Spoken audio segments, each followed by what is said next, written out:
All right, so if you've been heading to the tee with everybody watching, pressure's on, worrying about where it's going, if you're gonna hit it in the houses, or if you've been hitting in the houses, this one's for you. I'm gonna show you a 30-second setup fix that's gonna get you finding fairways again. All right. Hey there, I'm DeSarle, PGA-TPI certified, and yeah, we all know golf is effing hard. I'm trying to keep it simple here by sticking with fundamentals. All right, let's go. All right, Masters month continues in my Masters gear. I went in 2022. All right, so the golf swing's like a chain reaction. Basically, the setup influences the direction of your body influences path, and then of course path influences where the ball's going. So let's get into the three main setup keys to hit the driver straighter and start finding more fairways. Okay, so the main problem I see with most golfers and a lot of my students is as they move the ball position up, their shoulders follow, and then their shoulders are open, causing that outside to in path. So immediately from setup, you're just in a position of failure. So then, keeping the shoulders square so that you can swing inside the path line, you only need to have the driver hover about 3 inches behind the ball at setup. Then, the way that looks on the face-on view is this is all in one line. This driver and lead arm stays in one line, and so that's why that club is hovering back just a few inches. This is the most important thing you can do in your setup, is starting this in alignment.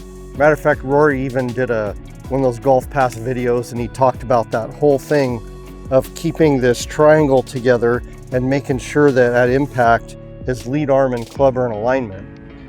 But as you can see, again, most students, as they move the driver up, their shoulders open and get flat. So keeping that driver and left arm in alignment, the driver head itself has to be sitting a few inches behind the ball with that forward ball position so that you're catching it on the upswing and throwing a little bonus. Okay, and the third one is ball position. With these drivers, you got to be hitting them on the upswing. Everybody knows ball position, but I can't tell you many times. Most students come to me and they get up there and they've got this ball position 3 inches inside. The easiest way to get that ball position dialed in is to just start out the left foot, barely move it, take a tiny bit of foot flare, and then move the right foot out. And then you know that ball position is always right around that inside of that left toe so that you're getting it a couple degrees on the upswing. And here's the bonus piece. I use either the logo or the line when I tee it up to help me with alignment. So that's going down the line.